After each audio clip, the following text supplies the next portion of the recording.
This is Break the Case with Jennifer Coffindaffer. Inside the evidence, behind the headlines, from someone who's been there. Here now, Jennifer Coffindaffer. True crimers, welcome to Break the Case. I'm your host, I'm Jen Coffindaffer. This is going to be an amazing show because we have a survivor, an amazing woman here with us, not only to talk about her story, but to talk about her advocacy, her survival, and how that relates to Jessie Butler. Jessie Butler, just for those of you who don't know who this person is, this person was accused of raping, sodomy, sodomy with an instrument, oral sodomy, basically, you name it, he was charged with it.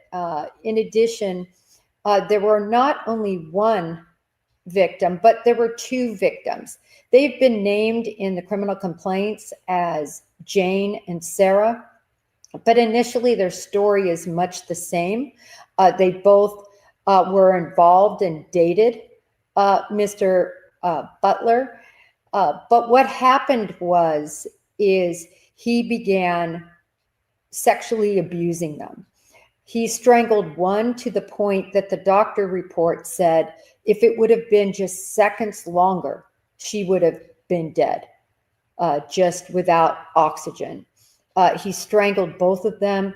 He intimidated, coerced, and manipulated them, threatening to kill them, threatening to kill their families, kind of one of those situations where he sort of sucked them into this web of sexual abuse and never let them go. And remember, these are young girls that are very easy to manipulate and control through coercion and through violence and threat of violence. And that's the situation we have here. And I'm coming to learn that Oklahoma is one of the worst states for this. Let me just bring up a picture. This is Jessie Butler after or during his arrest. And I have to tell you, I put this on my Twitter for those of you who are interested in this case. It's unbelievable, this footage of Mama at the threshold and the police are coming to get him. You would think they were literally carting him off to go serve in a Boy Scout menagerie or something like this, or jamboree. It looked literally like they were just, hey, listen, we're going to do this. We're going to take you here. Sorry, we're going to have to handcuff you. And the mom, didn't want the handcuffs. And, oh, we're sorry, we have to do this. It was sickening. And I think it really speaks to law enforcement, the district attorney there. I'm going to put her name up. We can thank her for this plea deal that she accepted. Obviously, the defense, we can't blame them. They're going to do the best to get their client off. But for this defense attorney to put her name to this, to ink this, and to allow this to happen, it's directly on her. Her name is Laura Austin Thomas, but I want to say it also couldn't happen without the judge in this case. And the judge is also responsible for allowing this plea deal to take place. It's really, really sickening. But without further ado, oh, and by the way, you just have to see this picture. This is Joe Cool, Jessie Butler, waiting. This is from the courtroom footage, and there's much more footage of him, but it was just sickening to see kind of the glasses, kind of this Joe Cool look, seemingly no signs of remorse, and got out of this, initially being charged as an adult, looking at 78 years. He was convicted, and that was all dumbed down to being put in the category of what they call a YO, a youthful offender, which means all this will go away. It will be expunged from his record like nothing happened, and he will not be held at all responsible as long as he keeps within his terms to go to counseling, to stay at home, and to be a good boy for this small amount of time. So without further ado, though, I've got to get off my soapbox and welcome our wonderful guest, Danielle Tudor. She's from Oregon. She's done some of the most amazing work. Without further ado, I want to welcome her to the stage. Hi. Hi, thank you for having me, Jennifer. It's a real honor to be on your podcast. I want to say it's a real honor to have you on the podcast. So many women, as you know, we both had somewhat similar stories we talked about, but your story is just really something, because so often women cannot come out of what they struggled and do what you're doing, and that is use it as a platform for your advocacy. I'm going to shut up and let you get in here and discuss, first of all, your story and how you now are an advocate. If you see me off the screen, it's just to keep you on the screen, but I am around here. Okay, absolutely. Thank you. I have to say that the advocacy that I've done the last 17 years is certainly something I never imagined that I would do in my life at all. My story really started in 1979. I had just turned 17 and started my senior year in high school. And I had been chosen as the student director for the Music Man. I loved theater. And I was excited, senior year opportunity. And I actually had worked one Sunday and came home. My parents picked me up. My parents decided to go out that evening. And so I stayed home alone because I had to be to school early the next day.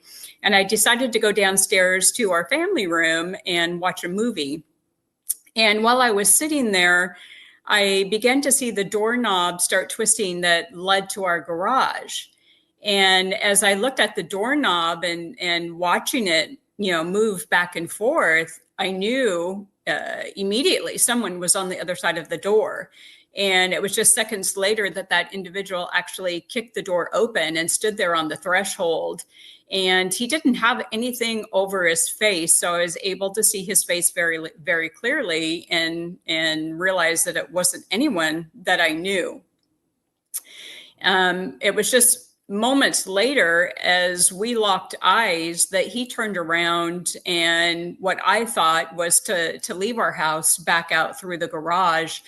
And I ran up 2 flights of stairs and hid in the darkness of my parents' bedroom and called the operator. There wasn't 911 at that time. So I called the operator, who then connected me to law enforcement. And it was when I was on the phone with them that the intruder actually came back into the house and came back with a weapon and with something over his face as a disguise.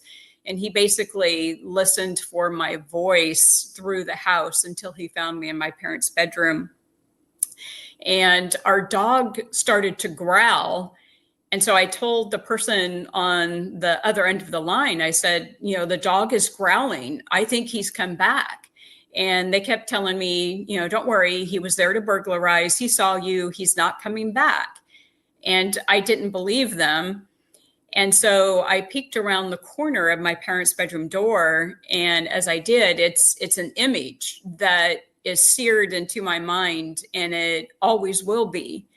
What I saw was a man that was already halfway up the stairs to my parents' bedroom. His face was covered. He had this large stick in his hand, and he was creeping up the stairs looking for me.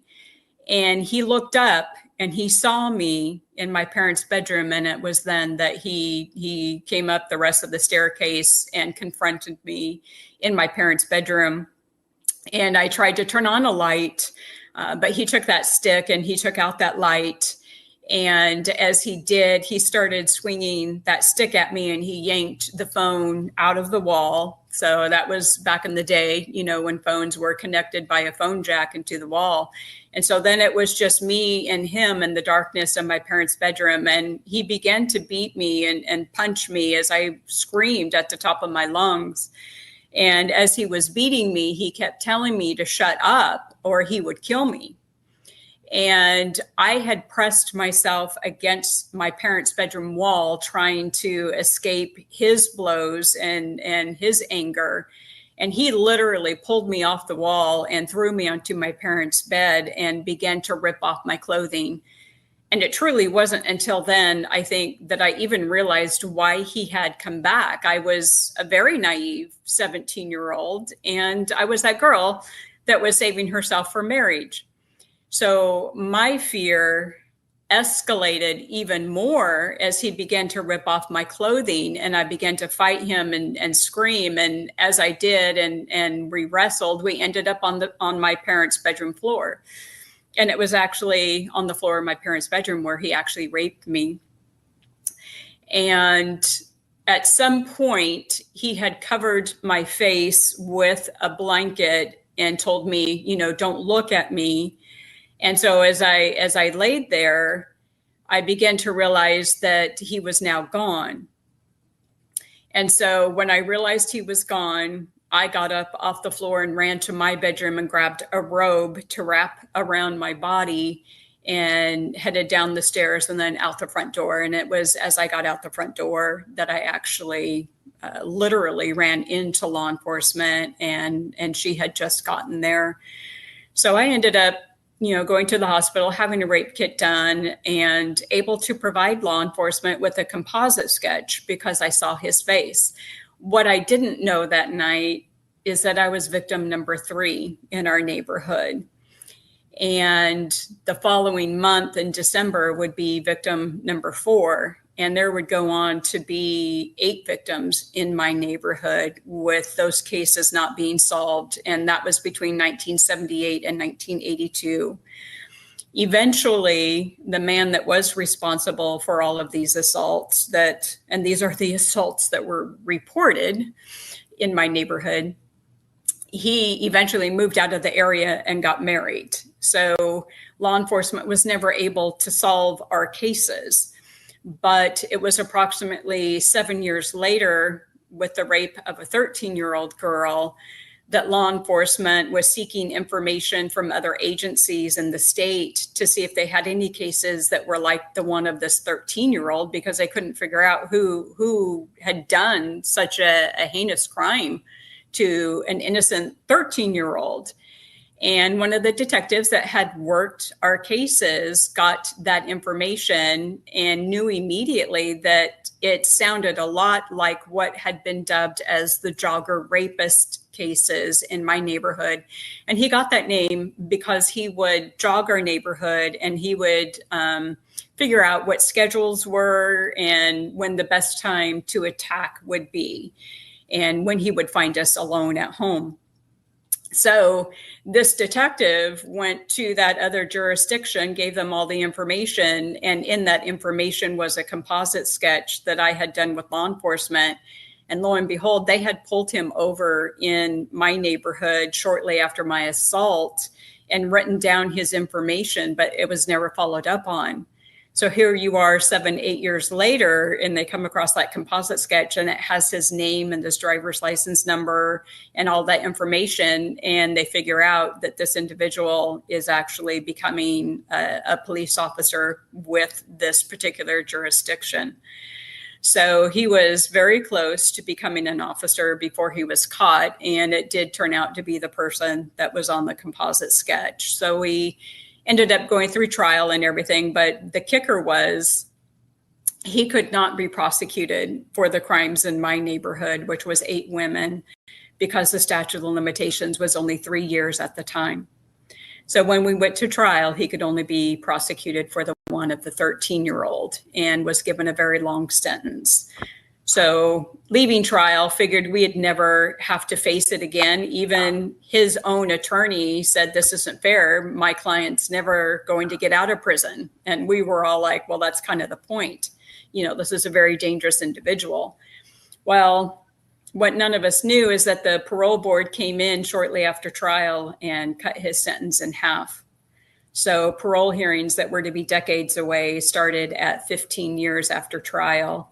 And parole hearings were taking place without our knowledge. There was a lot that happened with our case before we even found out any of this information. But I was approached by the district attorney in 2008 to step forward and share my story for a parole hearing to keep him in prison. And I have to tell you, honestly, I told the district attorney no, because I had lived for 3 decades as someone living in the shadows of having been a rape victim. And so when I got that phone call to step forward, no one in my life knew. My husband knew, but my grown sons didn't even know what had happened to me as a teenager. So my gut instinct was to say, no, I never wanted to be a rape survivor. And I certainly never wanted to be known as Danielle Tudor, rape victim. So I told him no, but it was through a set of circumstances, as I did some reflecting and the parole hearing took place and I didn't go, that I realized I had made the wrong decision. And the night of my assault, I had said a very simple prayer after I got home from the hospital. And I was just pleading with God to somehow help me, get through what had happened. And I was confused. I didn't even know, why did this happen to me, and I don't even know what my life looks like. And everything looks dark in my life now. And I just said, if you will help me somehow get my life back, I will help other rape survivors. And that prayer came back to me. And mind you, we're 30 years down the road and I've lived in silence. And at that moment, I knew I had made the wrong decision, that it really was an invitation to really step into the world of advocacy and to be able to help other rape survivors. And so I called the DA back and very humbly told him I was sorry that I made the wrong decision and that I would do anything he needed me to do. And I can honestly say since July of 2008, my life has not been the same. And there was a platform that was there that somebody needed to step up and take that platform and become that voice for survivors. So the system failed me in a lot of ways. And when that happens, you can either accept those failures and go on, or you can challenge those failures. And I clearly chose to challenge those failures. And that is what has led to my advocacy. And like I said, it certainly wasn't anything I ever had set out in my life to become an advocate, an activist, but the doors that have opened have been incredible. I've been on 2 governor's task forces for the rape kit backlog. I've been able to work in 2 different states on that issue and be key in that. And you can pretty well be sure I have changed the statute of limitations in Oregon and in Oklahoma to make sure that, when a perpetrator is caught, that they can be held accountable for their crimes. Our offender admitted to all of the rapes. He just couldn't be prosecuted for them.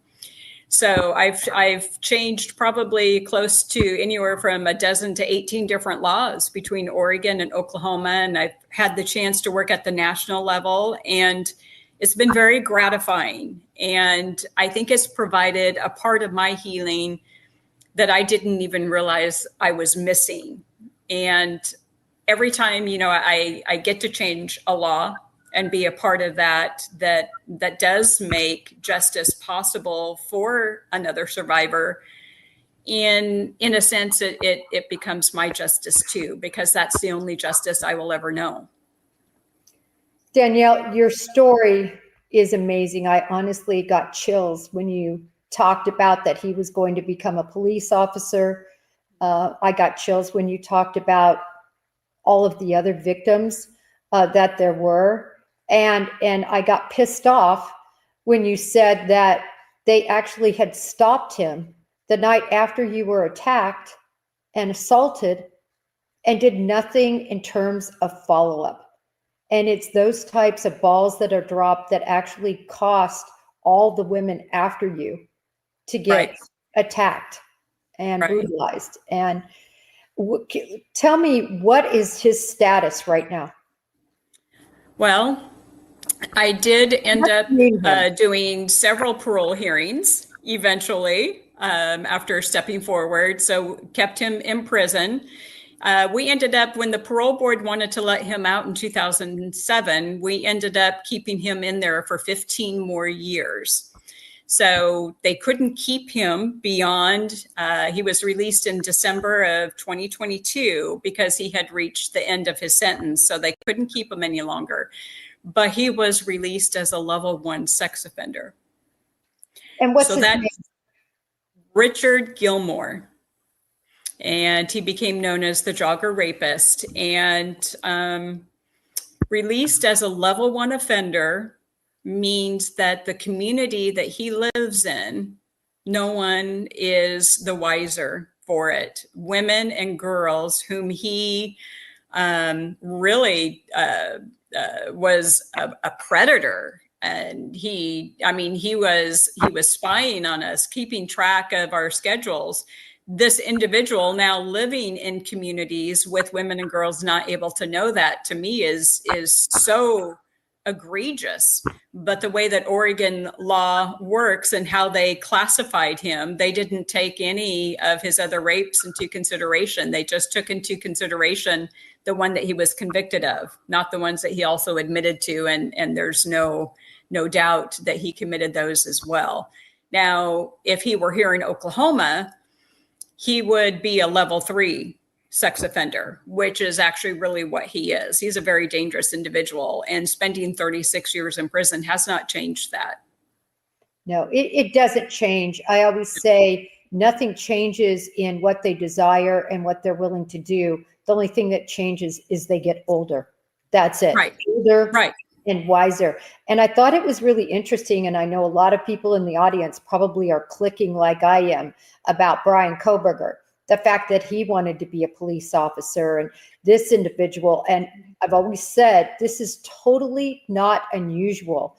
Predators and offenders desire to be on that side of the ball because they do. More information, they're able to Yes. access it. Yep. And I know you're aware of this as well. All of us that work this side of the coin know they love to become law enforcement officers. Oh, yeah. Oh, yeah. In our case, one of the detectives that worked all of our cases in my neighborhood, our offender, Richard Gilmore, actually made friends with him.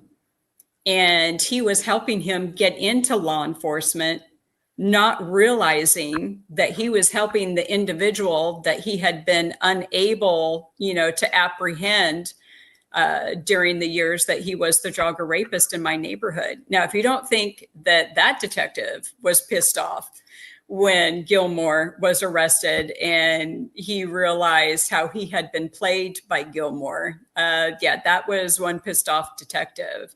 But these individuals, they're, contrary maybe to what people think, they're not stupid individuals. They are very smart and very bright.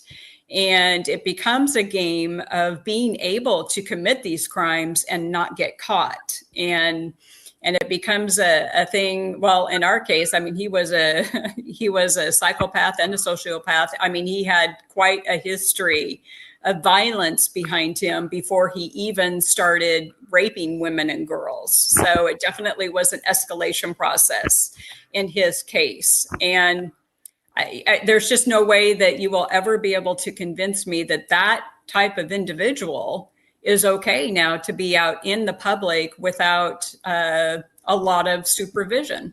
And that's exactly what we have now in Oregon. And quite honestly, that's one of the reasons why we moved from the state of Oregon, is because we knew that eventually he was going to get out. I could keep attending parole hearings and keep him in there as long as I could, but eventually I would be outrun by the parole board and he would get out. There would be no choice but to let him out. And so we got out of Oregon, and I'm glad we did.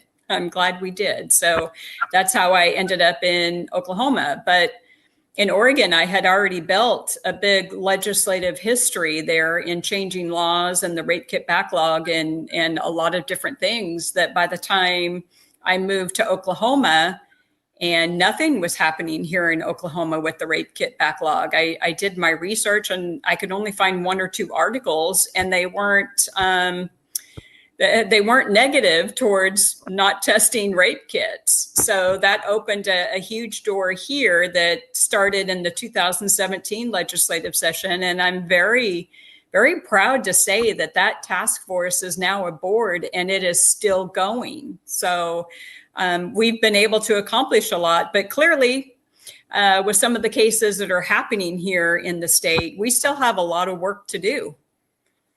Well, I can't remember the last time that I was this infuriated at a disposition of a case. Again, the Jesse Butler case, his smugness, the way he was treated, the way these girls and what they suffered. One had to have surgery on her neck and almost died. And yet this judge, and I'm going to put this judge back up here, because I think that this is critical. The judge actually was very seemingly angry at Jesse Butler during the sentencing. She specifically said that it was horrible the way he manipulated and treated these girls. And then he said, or she said, but you're going to go on home confinement and do a little counseling. And, you know, we're going to make sure you don't have to go to prison, essentially, unless you screw up, which he may. What do you think? Talk to us a little bit about Jesse's case. Let's focus on that and then go to some of the other cases you found.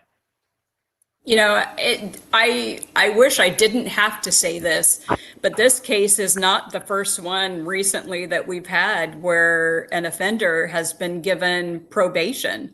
You know, there's another case here in Tulsa where the individual was convicted by a jury, 2 felony counts for child sex abuse, 2 victims, and the jury recommended 40 years in prison, and the judge gave him 40 years probation. So that offender walked out of court the same as his victims did. And I've talked with those families, and they're stunned. They're absolutely stunned that the judge gave this perpetrator probation. And now these girls are worried about running into this individual in the community. And it's just, it's very hard to understand how a judge can make that type of decision.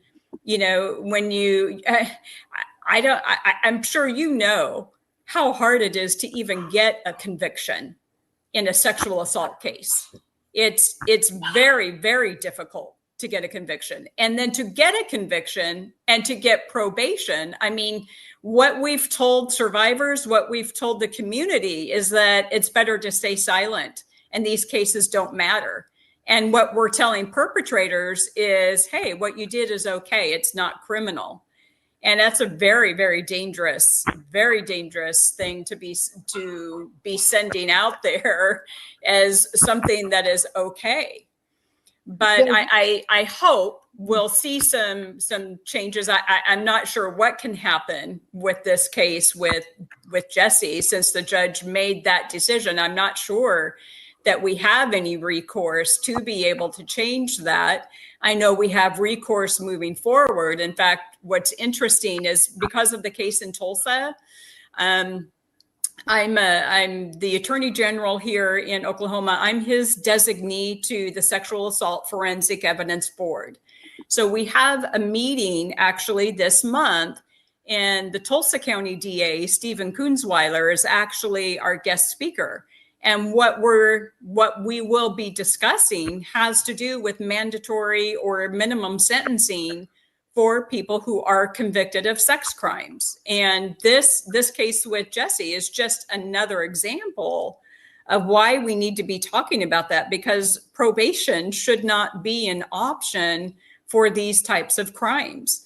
And with Jesse, I think the thing with that one that kind of I kind of question is someone that violent with women and girls. It makes me wonder how his family did not see some of those signs. So, you know, I raised 2 sons and raised them, you know, to respect women. And I'd like to think that as a parent, if either of my sons had showed, any type of violent tendency towards women, that it's something that I kind of would have been kind of clued into and went, wait, okay, that's not behavior that I think we want to have. So I know, just from the video we see of the mom, I mean, she clearly, coddles him, but clearly law enforcement coddled him as well, especially when they went back to the house to arrest him again, or for paperwork, I think is what they called it when they went to get him the second time. But do I think that Jesse has the potential to treat women that way? I absolutely do. I absolutely do. They can give him counseling. They can do what they want to do, but the potential is still there. And when we do like a slap on the wrist, it's like I said earlier, we're just letting them know that this particular crime, it's not a big deal. Listen, when you can strangle someone within seconds of their lives, use instruments to sodomize and to sexually assault, force oral sex upon these girls, everything else that was done in this case, there is no way this is a normal individual. No. Normal individuals don't want to kill their, partners. Partner, girlfriend, yeah. Yeah, it's really unbelievable. And we see it in law enforcement over and over again. It always escalates. As it did with these girls. It wasn't always like that. And it just got more violent and more violent and more violent. And until the one girl was hospitalized and had to have surgery. So that's what you see in these cases. And I believe wholeheartedly we will be seeing Jesse Butler again, and he will be charged and wanted for, if not another sexual assault, it will be a murder. Yeah. It's interesting. Where I first learned about this case, I was actually speaking to new recruits with Tulsa Police Department. So when their new recruits come through, they have so many hours that have to be dedicated to training as far as best practices in responding, to sexual assault victims and investigation and all of that. So I speak to these new recruits. And it was actually a question by one of the recruits when I was done speaking, and asked them, please ask me any question you want to. And one of them raised their hand and they're like, so what do you think of the Jesse Butler case? And I had not even heard about it at that point. And so he went on to explain to me what had happened and what he had been sentenced to. And the story, I think, had just broken. And I was floored, absolutely floored. And then I look at these new recruits, and you've got new recruits all across the state, and I can't help but think, what is that telling them? Here, we're doing our best to train them in best practices and in responding to victims and how to investigate these crimes. And yet here we on the other end go, well, we're just going to give you probation. That's all this is worth, which, on their end, when they look at that, I'm sure they're thinking, why are we getting all this training on this particular crime when, it's not something that's really taken seriously. And our cases were strangers. And I think those cases are probably handled differently than by people who experience assault from someone that they know. Yet our cases are few and far between. And having it be somebody that you know and being groomed is far more common.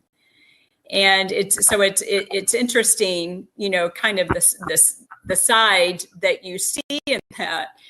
And I don't, it's like, predators know how to groom. Predators know how to get away with what they're doing. They're good at it. And I almost wonder if we haven't reached a point where we've just, become desensitized. to rape and sexual assault and harming women and girls. There's the part of me that wonders if that's kind of where we're at right now. And I've been floored that, you have organizations in the state, that support sexual assault victims, domestic violence victims. We've got these organizations, yet not one of them is saying anything. And I think the reason that they can't stand up and say, I'm pissed off about this and we need to change this and we need to do something about it, is because they get state funding. So you're kind of put in a box that what you can and can't do, what you can and can't say. And I have to say that's one of the beauties of what I do, is I don't work for anyone but sexual assault survivors. I only work for them. So I am that voice that will stand up. I am that voice that will be at that next board meeting saying, hey, this is what we have. This is not the first time. And we know of at least several cases, and it's not going to be the last time. And we've got to do something. We've worked so hard and changed so many laws in this state to have this crime taken seriously, to have something end up in the hands of a judge, to have it just. It's the other thing that is really alarming to me, Jennifer, is that in both of these cases, there are women judges. And I'm just like, DA, right? Oh, you mean in your other case, you mentioned the Tulsa? Yes, in our other case, it's a woman as well who said, well, I'm not going to give you 40 years in prison. I'm going to give you 40 years of probation. Well, I can tell you what, I'm doing backgrounds on both this DA, this is her, and on this judge, because I want to see exactly where they came from, where they studied. I want to see what their family life is like. I think so many of these judges are clueless. They literally live under a rock, and they come out to judge these cases. And there's so many of them where children are murdered, where children are raped, and they get no sentence. They get another chance. Well, guess what? That child didn't get another chance. You didn't get another chance. I didn't get another chance. No. And has it followed you throughout your life, Jennifer? Has it followed you? Will you ever forget? No. I can tell you, and again, I am so blessed that my outcome wasn't near as bad as it could have been. But when you talked about your story and said you live with it in silence, and other than, because mine was at a college, it was the Wichita State rapist, everybody knew he was out raping people. I was number 11 to be, or 10, I think, to be attacked. 2 of us actually did get away. 10 were actually raped. We don't even know what happened to this guy.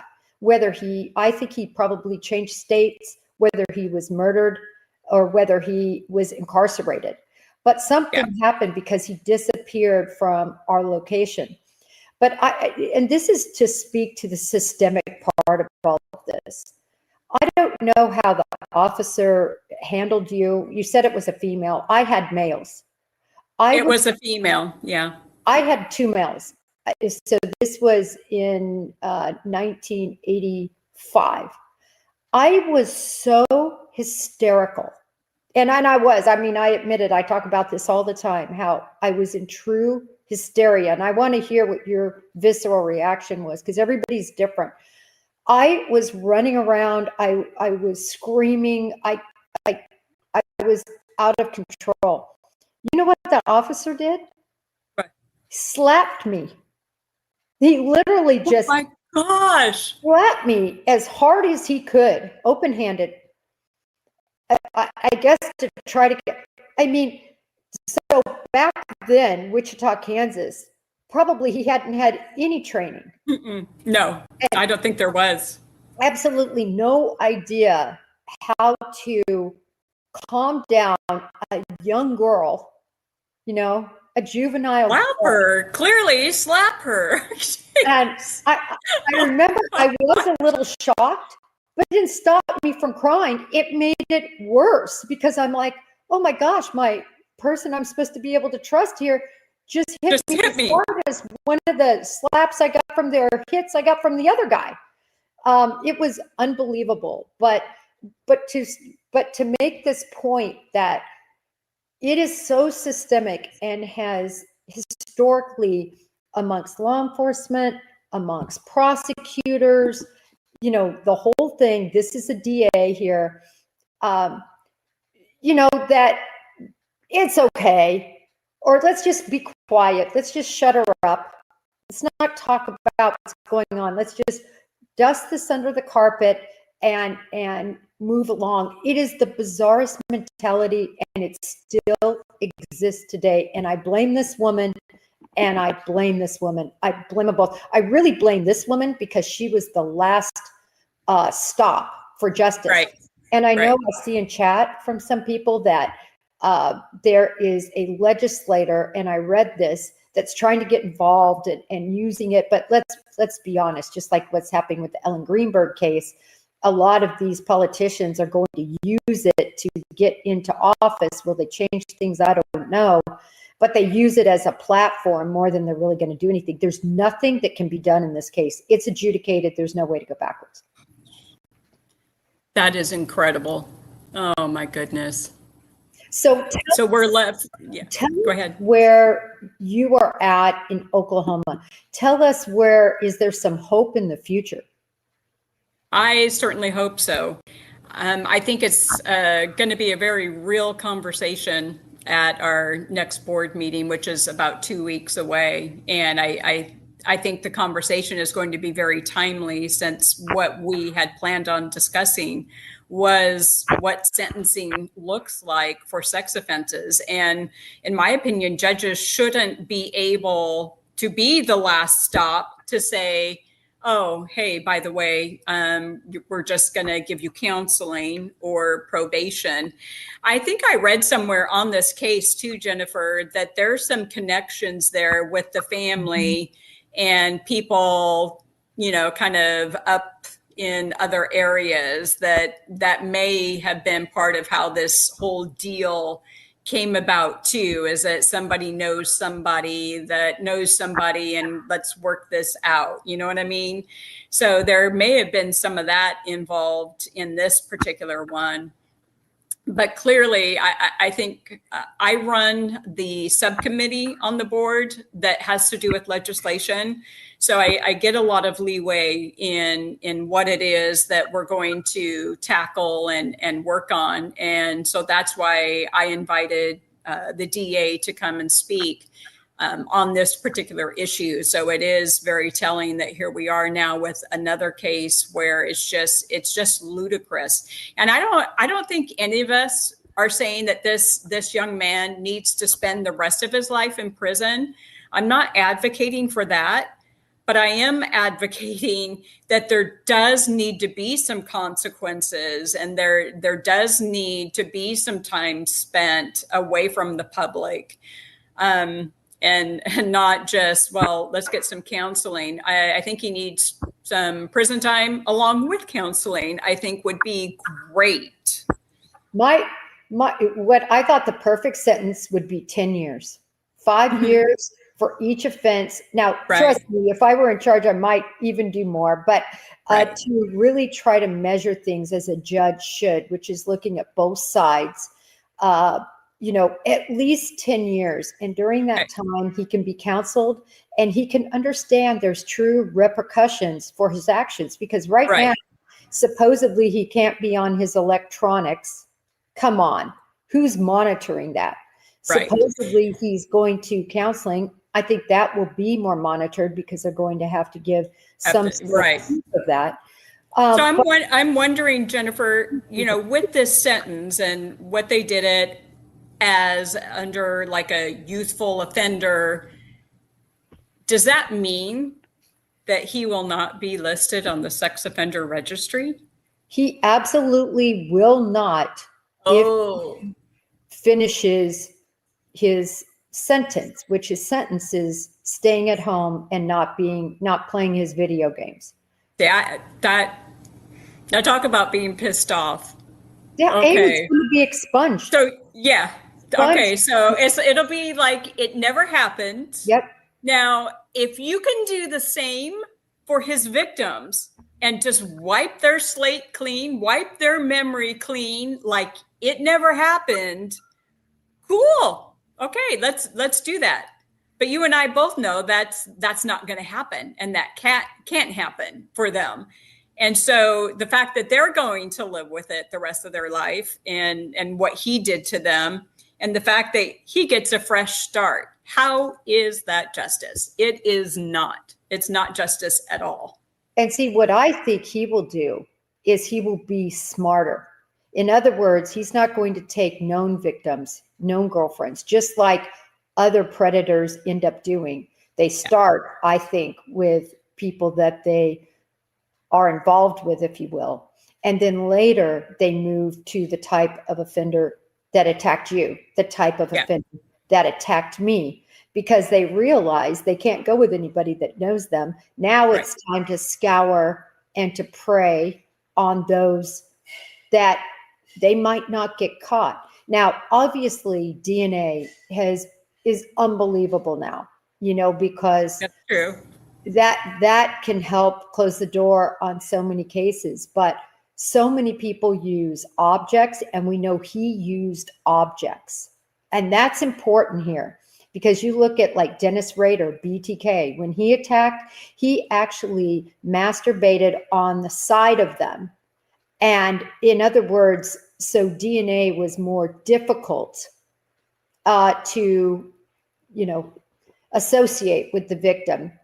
And, that's something I always said that I think Brian Koberger was planning on doing. It wasn't that he was going to ejaculate inside Maddie Mogan, but I think certainly he planned to ejaculate there, probably like BTK, who he's so well studied.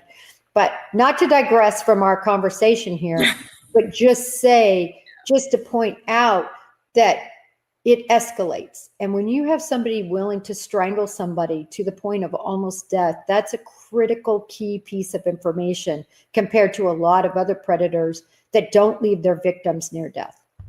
Right. And I think it shows his potential. So let's say it is an individual, maybe unknown to him, but it shows his potential that I think he can kill.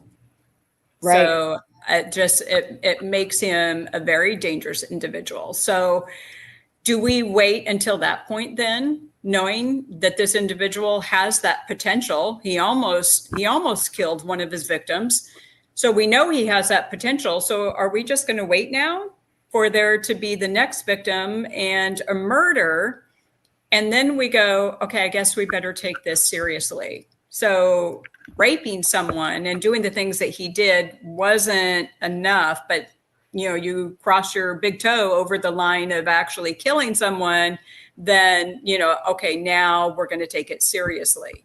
And that's almost what it feels like. And my offender certainly had the potential to kill, because he was very violent. In fact, one of his victims, he told her if he killed her, it wouldn't be the first time.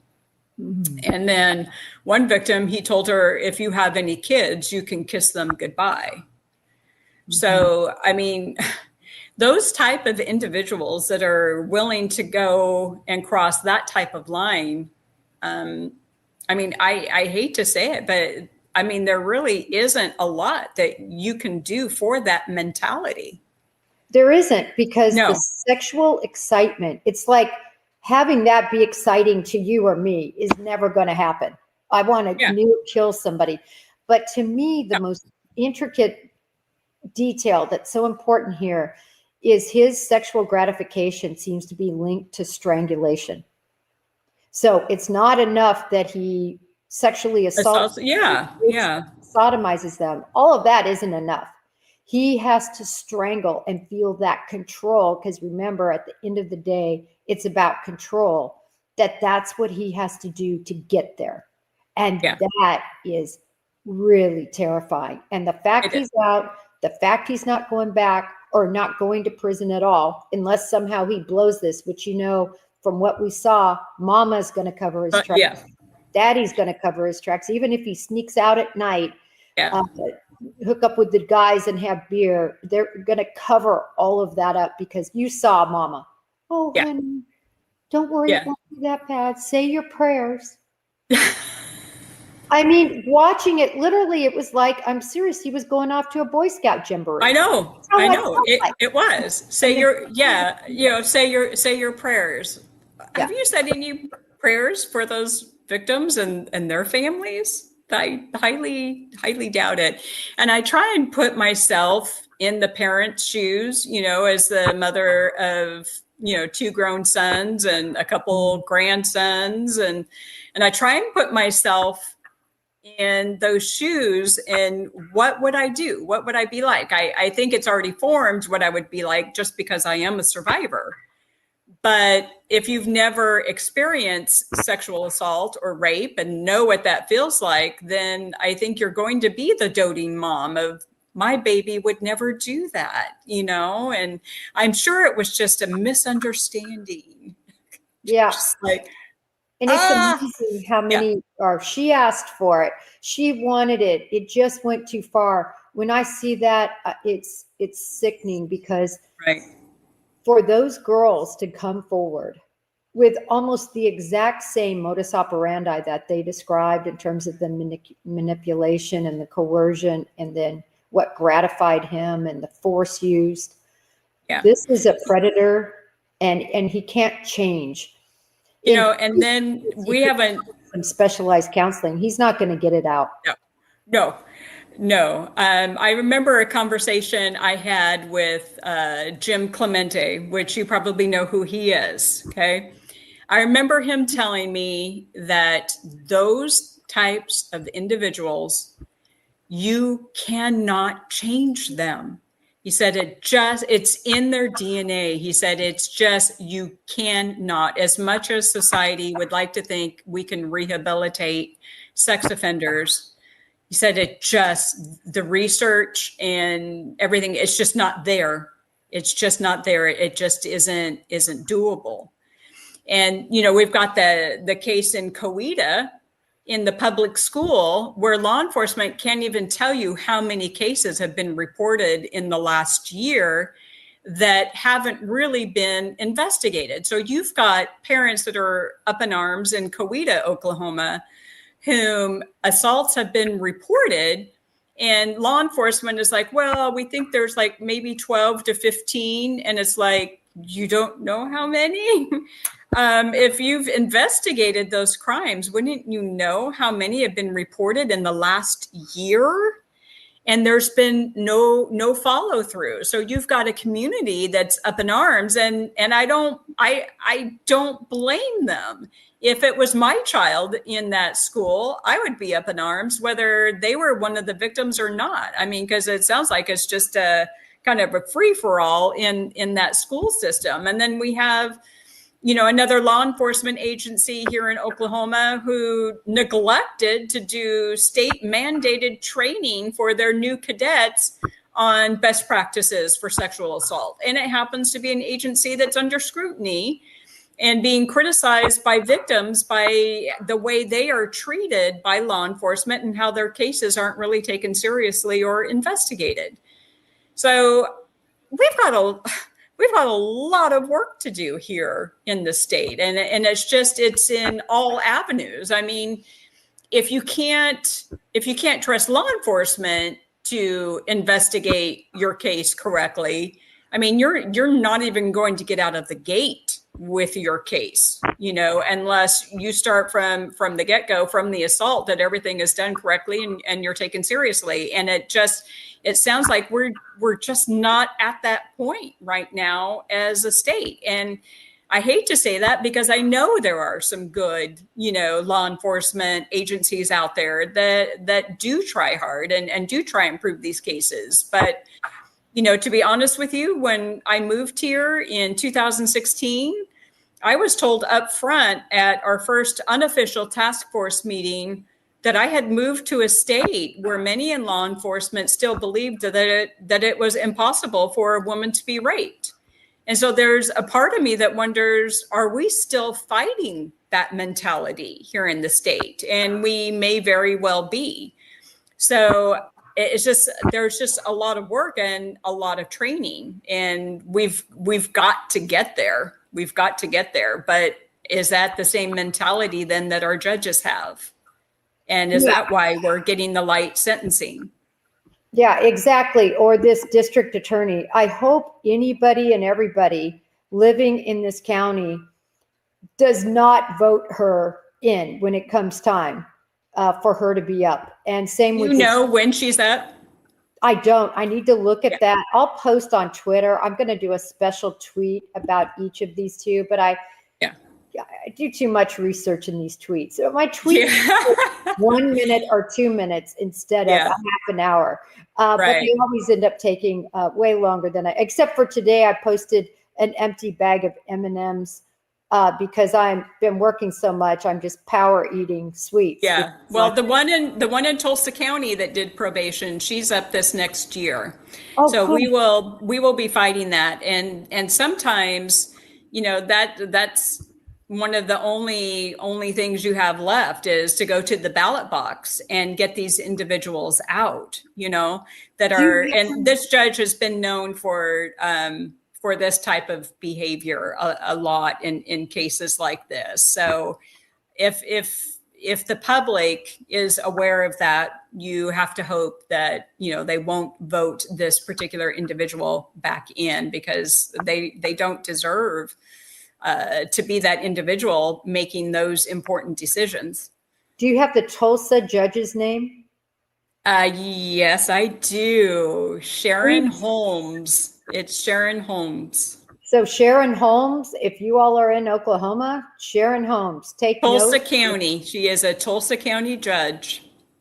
And she is up for re-election next year, 2026. And this DA is Laura Thomas. And this is Payne County.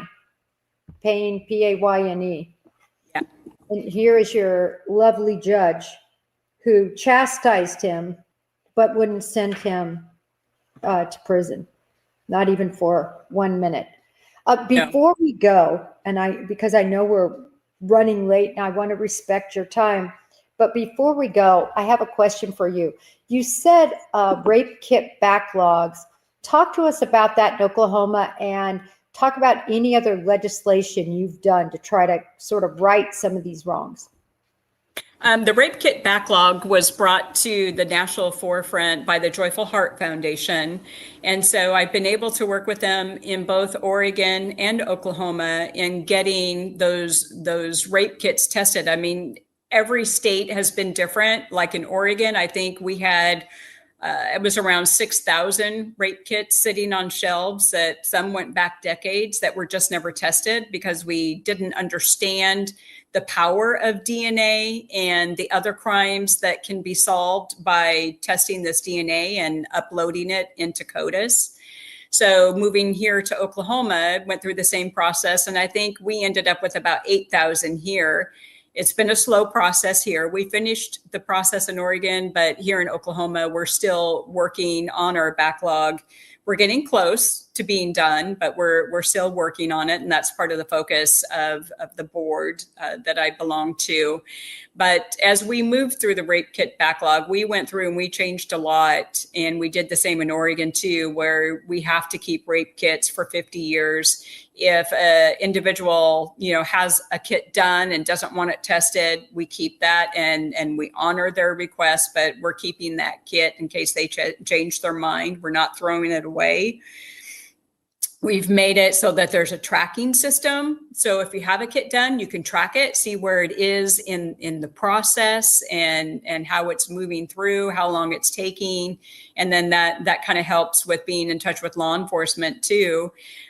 We've mandated that there is yearly training for law enforcement. So the way it used to run is that when you went through academy, you got a day where everything was focusing on sexual assault and how to handle those cases. Well, you get officers that are 10, 15, 20 years in, and they've never received any more training on what best practice is. So we mandated by law that every year law enforcement has to undergo so many hours of training on best practices and what's changed in the field, what we know, what we've learned, so they're kept up to date so that our investigations can be the best that they can be. We have legislation that's coming up this next session. If you're a peeping Tom in Oklahoma and you get caught with a lot of different images and putting cameras in your bathroom, upskirting in stores, and uploading all of these images, you don't go on the sex offender registry. So we have a bill that's going to be coming through the next session that actually second time around, it is a felony and you will go on the registry. So we focus on things that pertain, to sexual assault and how we can make the system better. We've passed victims' rights so that, you do have rights to information about your case.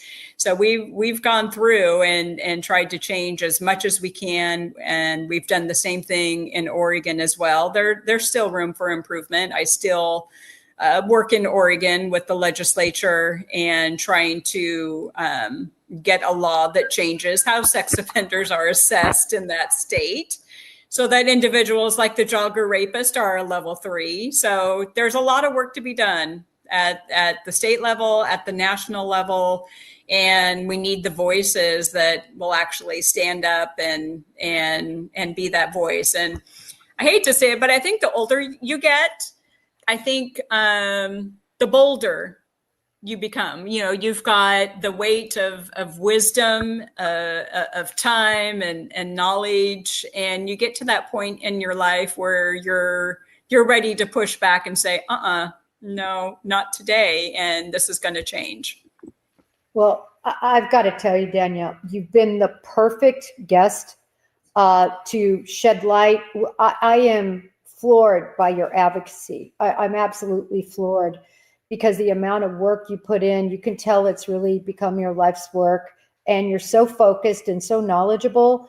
And I can tell you from the bottom of my heart, thank you for helping the women you have in Oregon and what you're doing in Oklahoma, because no woman deserves to have that happen to them, to have the bravery to come forward, and then to have their accuser sit at home on the couch without one day behind bars and, just punished to not doing video games. It's sick and it's got to change. And you're going to be one of the vehicles that help change it. We here on this channel are going to continue to show what's going on, and hopefully everybody in chat, hopefully all of y'all will, use your platforms and your voice and your vote to help change things. Thank you so much, Danielle. I hope you stay a friend of the show and come back to us in the future, because I think there's a lot of topics we touch on that you could really give your expertise. Absolutely. I appreciate it. Absolutely. Yes. Thank you, Jennifer. It's my honor. Thank you. Thank you. Everyone, how extraordinary of a guest, how extraordinary of a person for all she has been through, to years later, decades later, do what she's doing now. Because I'll tell you, and anybody who's in the audience who has been a victim as well, it takes a lot to try to put it in the rearview mirror and to put the pain and sadness behind and come out on the other side fighting. And that's what Danielle has done. So I'm glad she was here. I'm beyond sickened by this guy. Here's him outside of the courtroom looking Joe Suave. Mr. Butler, I hope everybody will continue to say his name. Jesse Mack Butler. I've heard in some circles he goes by Mack Butler. I don't care what name he goes by. There's your face. There's the man. And hopefully everybody will keep screaming, and maybe there will be some law that's put into place where if individuals attack somebody to the point of causing neck surgery, causing seconds from death, according to the doctor that treated the girl, that sexually assaults not one, but two, repeatedly through manipulation and coercion and violence and threat of violence, that there is no way, a law needs to be made that there is no way that that individual does not have to serve some time in prison, because that's what's happened here, and that's what's so very wrong. Guys, I hope you enjoyed the show today. If you did, I always hate to say this. This is why I never say it. Throw out a like, give us a like, and hopefully some of you will become members. I think it's all of $1 a month or $1.99. We do some special shows that are just for you and come on early for you. So hopefully you all will join in. Tomorrow, I'm going to be with my buddy Daniel, who is the Drunk Turkey Show. I just love the name. I know he renamed it to DT Show. I think Drunk Turkey has a certain ring to it. Hopefully you all can join us tomorrow. We're going to be talking about Melody Buzzard. So we'll be breaking that down. And thank you so much. Thank you so much for being here. All right, y'all. Till next time. May justice be served.